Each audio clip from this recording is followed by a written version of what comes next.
ya nuko rero igihe cyarageze maze kuva Kakamega ndi mu rugo nicaye maze kusa n'umenyereye ubuzima bwa busanzwe mbona n'ubundi wa bose waje arampamagaye n'ubundi twakoranaga Kakamega arampamagara mu kunyinginga ndetse nawe uzatwaye igihe kirekire kubera ko sinashakaga gusubira muri karakazi ariko buriya nyine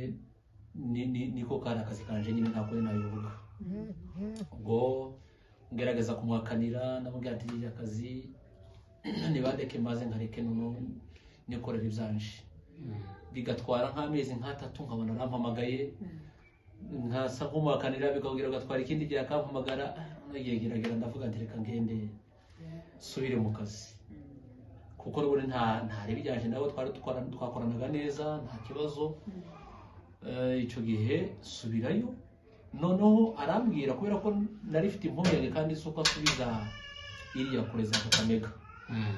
cyangwa wenda kuba yanantuma n'ahandi kure cyane igihe cyarageze iyo ikintu nakoze naramubwiye noneho ashakire hafi ariho nkorera aza kunyemerera ashakira aho bita Nyeri na Nairobi na imodokari yihuse igenda amasaha 2 n'igice ariko nyine bene izingizi itagihagarara cyane yagiye isiga nk'abantu mu muhanda arigiye itwara amasaha 3 cyangwa 3 n'igice icyo gihe ndagenda ngeze n'ubundi ndakora akazi bisanzwe n'ubundi nkora kandi kanje ko gusapurayinga ndagakora noneho igihe kiragera ntangira gukorera mu mujyi ndani wa Nyeri ndakorera icyo gihe hari za 2023 na 24 na 25 ariho ndi ndakorera rwose ho hari na hafi ari n'igihe nafungaga akazi saa 3 z'ijoro kabana natega nkazano Nairobi ariko muri weekend nuko n'ubundi kubera ko hari hafi ho ntacu byari bintwaye kuko kuva hano Nairobi na Nakuru no kuva Nairobi na Nyeri na ahantu hazaharisha cyane hombi kimwe nuko ngikorera Nakuru ahanege nafunga akazi saa 5 z'ijoro ngataha karara no mu rugo hano Nyeri rero mpakunda kubera ko ari hafi cyane n'umuryango wanje aza mbona umwanya wo kuza kubasura ndagakora akazi noneho aho naje kugirira indi mpanuka ariko idakanganye cyane ni impanuka nakoze ya moto kubera ko dukora akazi twakundaga kuva mu mujyi amasaha akuze nka saa 5 ngo twafunga akazi cyangwa saa 4 tugataha saa 5 ngaho noneho uwo munsi w'impanuka ya moto nafunze akazi noneho ngiye gutaha kubera ko twari dufite imodokari ziducura nyine za imodokari zitaha aho ngaho iwacu igihe ngiye gutaha umwana umwe dukorana arampamagara twakundaga gukorana nyine umujya atashe nawe arampamagara arambwira ati Emile rero hano mfite moto y'akazi bansigiye none mwe no tutahane nayo namubwira ati sawa ntacu ndindira ndaje onye nakoreraga ahantu nko munsi yiwe gutya hepfo gatoye ubwo nditegura muzamuke musange mpageze nsanga n'ubundi moto iparitse aho ngaho ndetse nshaka no kwanga kuyijaho aranyesista arambwira ati tugende na moto uragenda n'imodoka hano ufite moto y'akazi tugende nakanya gato turaba twageze ubwo ndicaye kuri ya moto ndetse twari batatu hari n'undi musore nyine wari aho ngaho tuhita twicara kuri ya moto kumbe wa musore ntazi gutwara moto ariko ntitwari tubizi kandi nawe yatwiyemeyeho nyine avuga ko nta kibazo abizi twumva ko nibisaza umwana dukora na se ntacyo bitwaye twicara kuri ya moto turagenda ariko uko twagiye n'Imana gusa yonyine kandi kuva aho ngaho ugera aho ngaho ku ruganda iwacu uvuye mu mujyi ugera ku ruganda hariho dodani zibiri zonyine kandi izo dodani zikaba hafi n'iwacu neza iyo uzireze kera ubugeze aho ku ruganda nuko twaragiye ariko ari tugenda dutwara nka buryo tukanamubwira ati basi itonde twe tuveho aranga nyine afatiyeho niba atamenya kuko akandagira feri ngo ihagarare ntawamenya. Yahise afatiraho aragenda ngo tugere kuri za dodane, turamubwira ati aho imbere hari dodane ugende gaho. Yasimbutse dodane ya mbere kuko zari zegeranye, asimbuka iya mbere aragenda noneho ngo agere ku ya kabiri, kubera ukundi ya mbere yamugoye. Ageze ku ya kabiri kurya akayisimbutse, moto yagiye hejuru, yagiye kwika hasi, umwe akagwiriye undi akagwiriye undi akagwiriye. Ariko nukuri Imana buriya irakomeye cyane, zikora ibintu bitaga hasi. Icyo gihe nabwo nakomeretse ku maguru, ariko ntabwo kandi mvaho ndi muzima, ntabwo bagenzi baje. Ubwo noneho kubera ko twari hafi ntitwongeye kwisubiraho, yagiye nawe ayisunika nawe yababaye, arayitahana nyinegeza ku ruhande. Amakuru ni menshi cyane. Iyo si impanuka ya gatatu muri ako kazi gusa. Ubwo ariko ntiyari ikanganye cyane, ubwo twaragiye kubera ko hari mu ijoro, turara mu rugo, mu gatondo tuzinduka ku bitaro, baradupfuka, baduha nyine iby'ibanze bidufasha, ariko ntabwo zari bikanganye kuko twahise dukomeza n'akazi n'ubundi. Ubwo turenderera n'akazi, noneho impanuka mvuga ko ari iya nyuma yanangoye cyane, kubera ko ibintu byose zagiye biba nyine umuntu akabona ari ibisanzwe, ariko noneho iyo ya nyuma niyo yaje kuntera ubwoba. Ni impanuka yabaye ku itariki 6 z'ukwezi kwa gatandatu mu 2025. Twari mu kazi bisanzwe dukora nyine aho ngaho mu mujyi, noneho tugiye gutaha nijoro. Turazamuka aho ngaho nyine imodokari ziba ziparitse, turije mu modokari turagenda. Ndavyibuka hari saa 5. Noneho tugeze mu modokari twicaye, kubera kuva mu mujyi wa Nyeri werekeza aho twari dutuye n'agahanda k'umuteremuko, n'ubundi wagera hepfo ukongera ugeza ku kararo gahari ukongera ukazamuka. Ubwo turagenda tugeze aho ngaho ku muteremuko, nzabyibuka nari nashize kutere muri telefone, ndi kumva akaririmbo kavuga ngo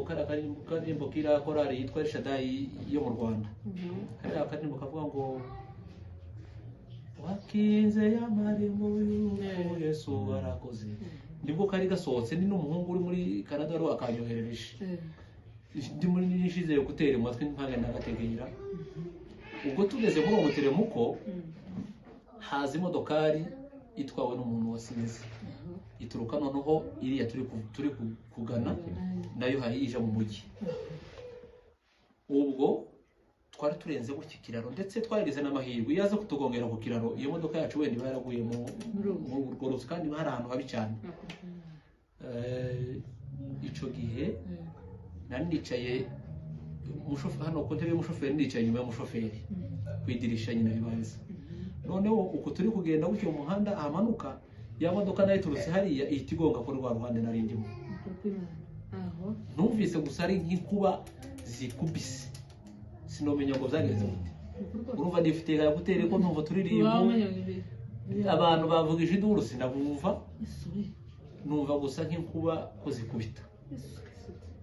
Urabona kwa kundi nyine ibiyo by'imodokari bita bitumanukaho bikinanice hafi aho ngaho, ingofero nambaye nkingi sinamenye ngo yagiye he. Nashitutse abantu bahagaze aho ngaho bayizungurutse ya modoka ko baradukuramo batubwira ngo ntituve ngo baducisha mu madirisha.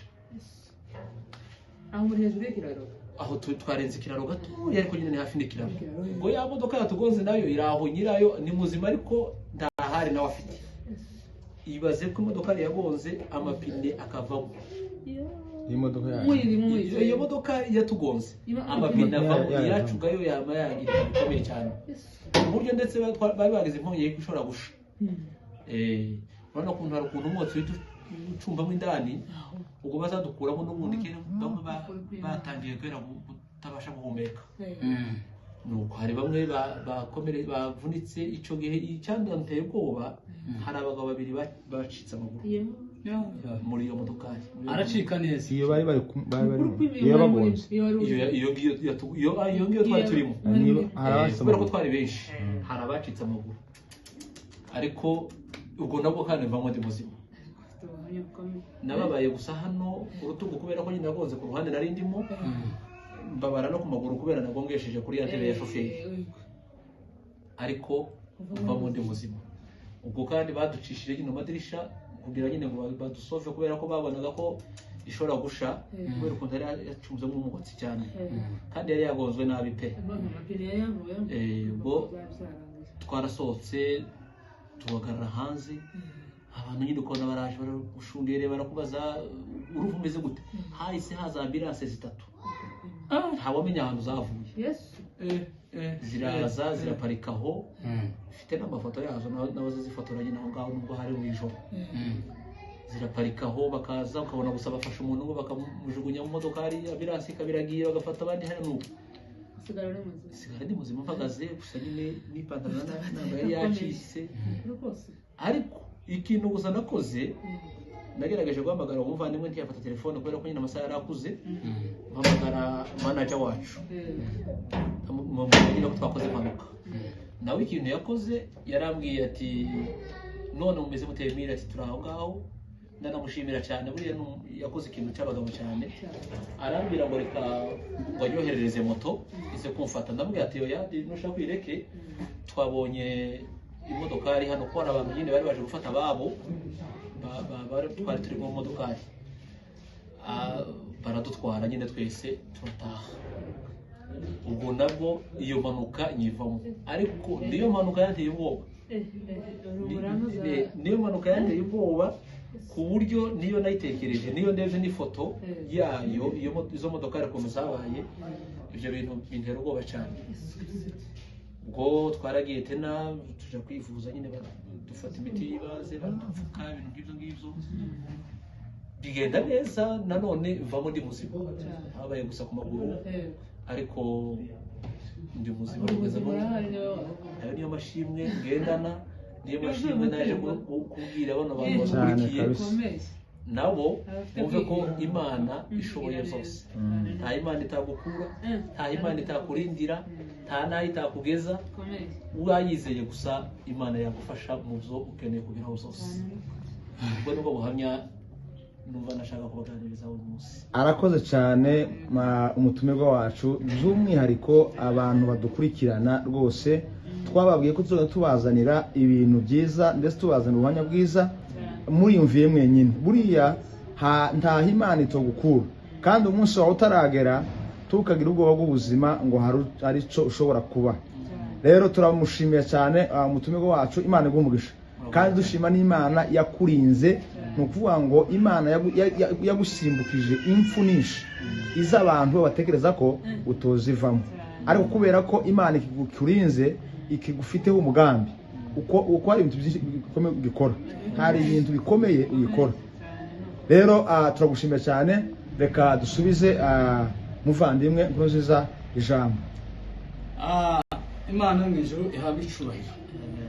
Muri ibi byari byarabanguje Imana ikora ngo biradutangaza.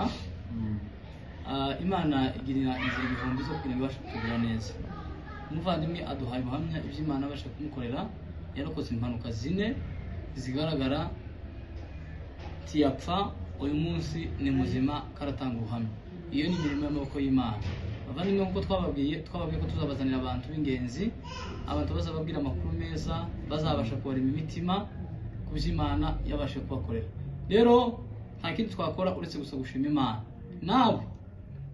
tuzi yuko ari Imana yabashe kugukorera ushatse waza ukagisangiza abantu inamba turazishira aho ngaho ushobora kuzaduhamagara dutuye mu gihugu ca Kenya i Nairobi mu karere ka Gasarani ndetse no mu karere ka Gidurari ushobora kudusanga wadushatse turi abantu boroshe cyane kuboneka ubuhamya bwawe twabucisha hano nawe ukabucisha hano ukagira icyo uzabasha kutumarira kuko ikintu gusa kigize ubuhamya no kugira ngo ubashe kurema abantu icyizere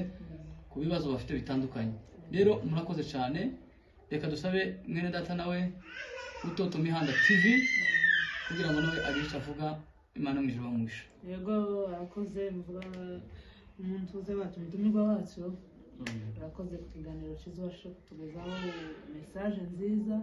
ubutumwa bwiza babasha kubaka abantu imitima abiheze abiganyira babuze uko banyura Yesu aracyakora nako n'umuririmbyi